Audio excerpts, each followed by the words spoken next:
True inner work doesn't begin until you go deep into the darkness of your unconscious. And Carl Jung's shadow work really is the beginning of all of the deep inner work that has to be done to truly become a whole, well-rounded person. And in the world of self-improvement, and if you just follow these 5 activities every day, you'll become better. It's crazy to me that they don't really incorporate shadow work. It's crazy to me that they don't consider that there are elements of their unconscious that they can't just improve beyond. You can't out-train or out-meditate the darkness of your repressed shadow elements, the traumas that you have, the traits that you have disowned, the pain that you've endured that shows up in your relationships. You can't out-improve this stuff. And this is why a lot of people who go deep into spirituality or self-improvement become incredibly narcissistic, because they are trying to out-improve their oppressed parts of themselves, and as a result, repressing them further and further and further. So what I want to introduce to you today and walk you through is how I think through shadow work. It's something that I'm diving incredibly deeply into at the moment. I'll do another video on internal family systems as well, which is a similar strategy, psychotherapeutic model, if you want to call it that. And this stuff really is the holy grail of the deep inner work that you have to do to really transcend just the dark elements of yourself that you're trying to outgrow. Now, to understand the shadow, you have to understand the mind and how it is the way that it is and how it shows up in your life. So if you look at this model here on your right, what you'll see is how the mind and the sense of self within the mind is split and how it shows up. So the higher elements are the most conscious, the things that you're most consciously aware of and controlling. And at the bottom, we have the most unconscious elements, which you have very little control over or awareness over. And the concept of shadow work is bringing the stuff from the darkness of the unconscious into your conscious awareness and integrating it into the ego, which is the core of your identity, your sense of self, and your decision-making abilities. So at the top, we have the persona. The persona is the mask that you wear to the world. It's the elements of yourself that you think show the best or show you in the best light. They're your best traits. They're your best qualities. They're your best accomplishments. It's everything about you that you have been conditioned from childhood to now through every relationship, interaction, every piece of information you've taken in that you believe are the best qualities that you should display and can display.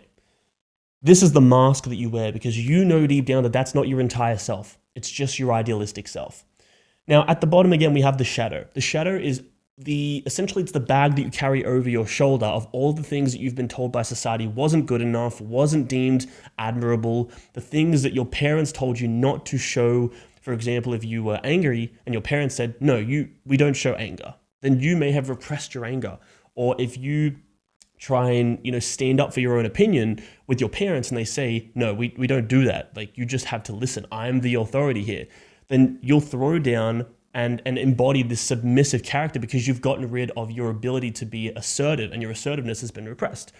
Now, within the shadow, we have a bunch of different elements, but at the core, we have these sub-personalities, which we call parts, essentially. Richard Schwartz, who created the internal family systems model, calls them parts because they're not they're not encompassing of our entire self.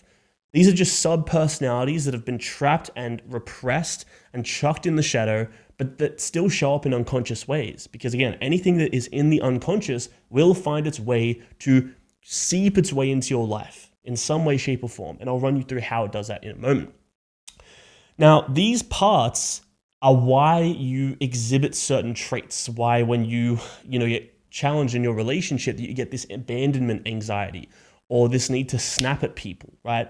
We'll go again into this in much greater detail in a moment, but you have to understand that these are just sub-personalities. These are elements of yourself, almost like a snapshot of yourself at a certain period of time with certain emotions and thoughts and feelings and hurt that are essentially trapped in your mind, and their neural pathways have been deeply embedded into your psyche. Now, the bridge between these two elements is the ego.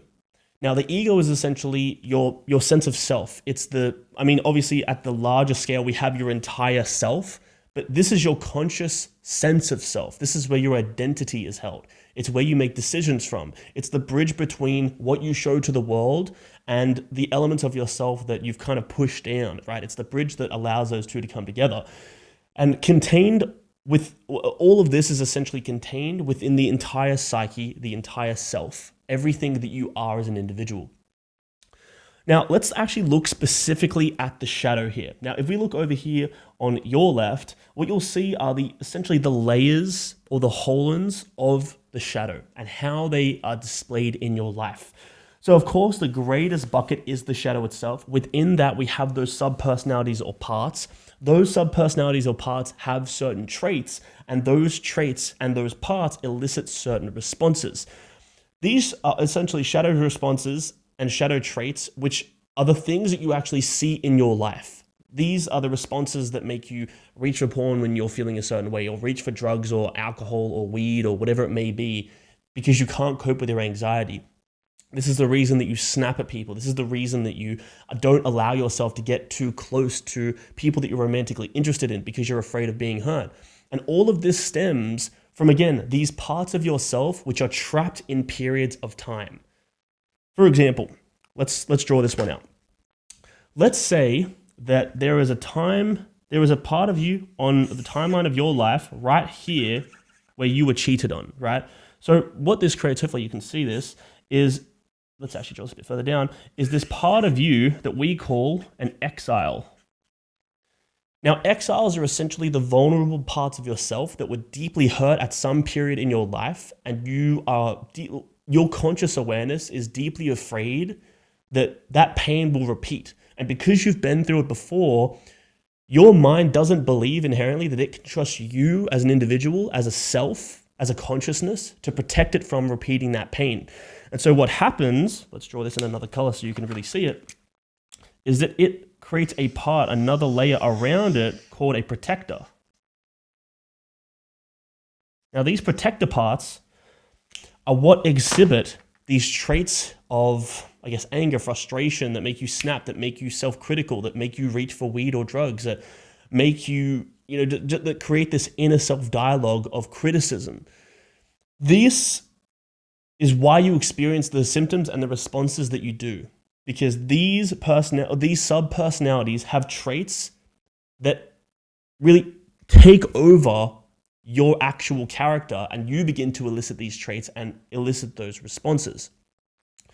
Now, the interesting thing is, and I've done a video on this before, of the 4 masculine archetypes, is that there are really 4 buckets of categories that our shadow selves fit into. Now, of course, there are elements that come outside of that, but for the most part, we have the 4 core archetypes, which are, may as well try and draw these out. Oh, I've just dropped one of the colors which I'll need.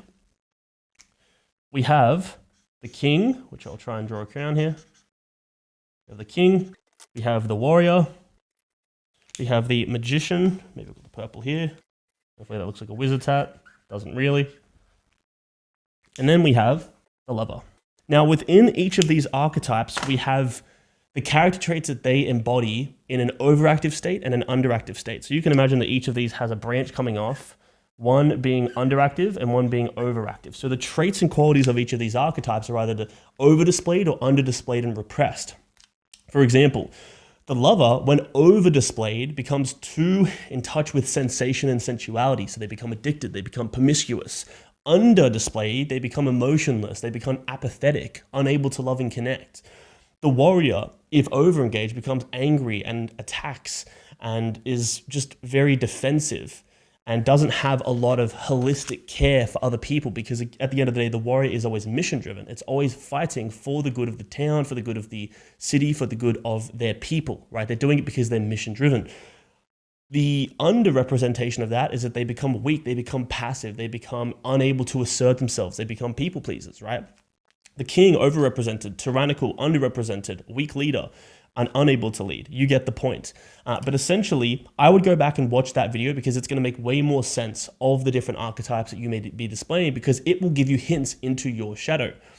Now, the question really is, how do you actually do shadow work? A lot of this is high level theory, but how do you actually do the work? And this is something that I've thought about for a couple of years because the concept is kind of high level. It's a bit vague, but really what the process looks like is twofold. Firstly, you have to become conscious of the shadow. You have to map it out and become aware of all these different elements.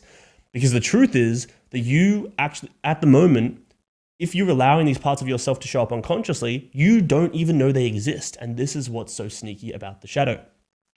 Now, you will typically find the shadow in, for example, your projections, right? When you're judging other people for certain things, you will see glimpses of your own shadow. You will also see it in your emotions, in your relationships, and how you respond to certain things, and how you emotionally respond to certain triggers, in your behaviors, how you, again, try and cope with the way that you're feeling, in your thoughts and your inner voice and self-critic, right? These will all give you glimpses into your shadow. But essentially what we're doing is we're reverse engineering this series of Hollands here, this family, this integrated model that allows you to understand where these elements come from. So what you want to do is start from the top. You want to start here at the responses. So ask yourself, and I would recommend taking down paper to pen, is you have to ask yourself, like, how am I emotionally responding to things? And why am I emotionally responding in these ways? How do I emotionally respond when I feel like I'm being judged? How do I emotionally respond when I feel like I'm being rejected? How do I emotionally respond when, something doesn't go my way? Ask yourself these questions. Thoughts as well. What are my recurring negative thoughts that I'm struggling to overcome? Why do I have these recurring negative thoughts? Is there an initial event that has been the root cause of these negative events or these negative thoughts? You can keep going deeper and deeper and deeper, but what you're trying to figure out are what are the shadow responses? How do I show up in my relationships that I don't want to? What causes me to snap in my relationships? What do I say? Is it that I don't trust people? Is it that I, have this abandonment anxiety because I don't feel worthy of love? Do I always cave to other people's needs and sacrifice my own? Why do I do that? Where did that show up in my past? Why did I do that as a child? How did my parents encourage me or communicate to me that this is how things need to be? Keep prying deeper. These are, again, I'm just hammering questions at you, but what you're trying to understand fundamentally, because the questions themselves, there aren't like this series of perfect questions. What you're trying to understand is, what are my recurring projections? How do I judge other people? What do I constantly judge other people for? And why do I judge them for that? What are the traits that I try to hide from other people? And why do I hide them?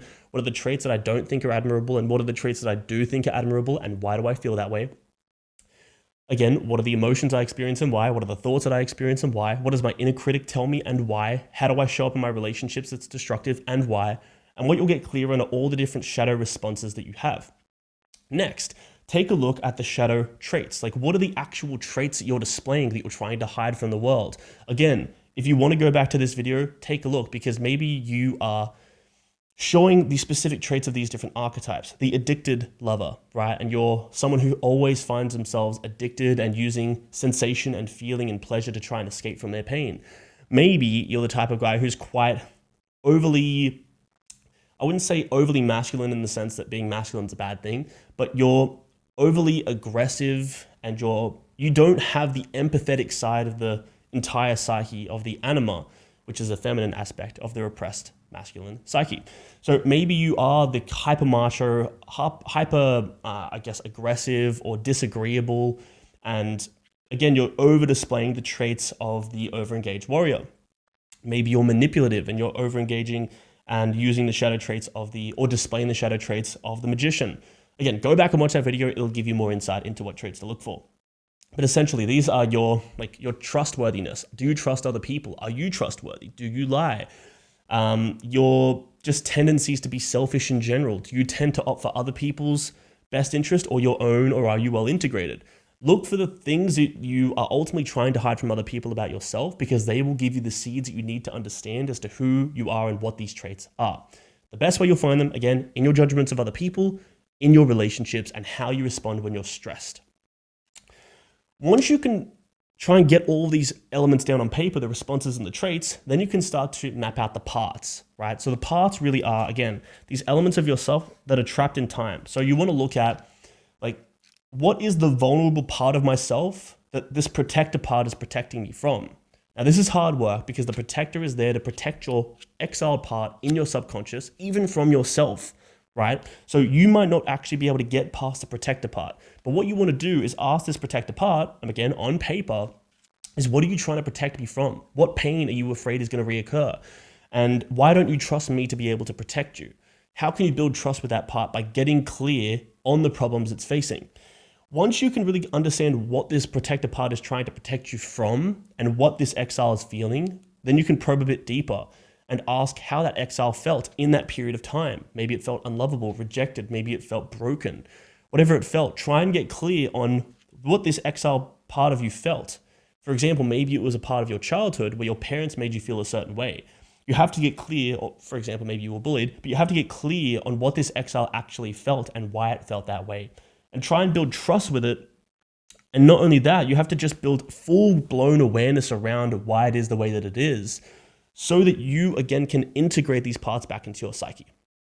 Now, the final step here is, again, once you've mapped all of this out and you've gotten a clear understanding of what are your shadow responses, what are your shadow traits, what are the parts of yourself that are stuck in this timeline, and why are they stuck there?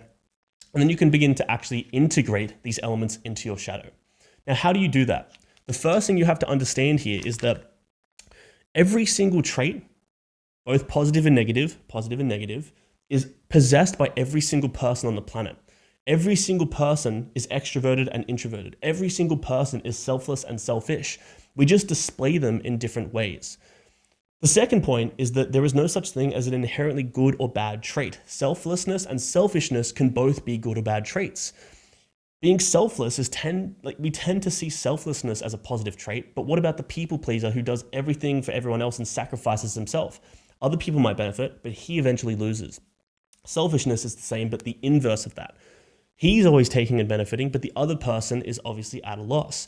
The integrated self, the integrated man, embodies both traits consciously and equally because he understands that there is no inherent good or bad trait. He understands that every trait is useful. There are only good traits possessed in bad ways. The same way that there are only good protector parts, because there is no such thing as a bad part of yourself. These are good parts serving bad roles or serving those roles in bad ways. For example, if you have a protector part that uses drugs and alcohol to try and numb the pain it's feeling, it's got a good intention, which is to protect you from emotional pain, but its strategy for getting there is negative, which is abusing drugs and alcohol. So to bring it back, what you really are trying to do is integrate these character traits, all these negative traits, because you understand that there is no inherent good or bad trait. You have to look at these traits you're displaying that you see as negative, and from a place of high moral ground, in the sense that you're not integrating these shadow traits so that you can embody them and be a bad person.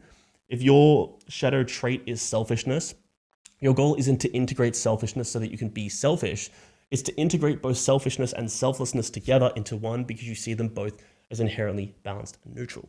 And you see them both as, although, yes, when weaponized, it can be negative, you have to try and find that balancing and integrated model where both of them are balanced and equal, okay? All of that being said, this is difficult work, and I know that this is very high level and very theoretical. I'm going to, in due time, really create a series where I can systematically go through step by step rather than just giving you all of the high level theory, because again, I understand shadow work is very difficult to conceptualize and do. But again, that's why I tried to cover all the different bases that I understand as of right now, so that you at least have a foundation to begin with, okay? So with that being said, I hope it was valuable. I will leave a link to the 4 archetypes here so that you can look at that as well after this. With that, I'll see you in the next one.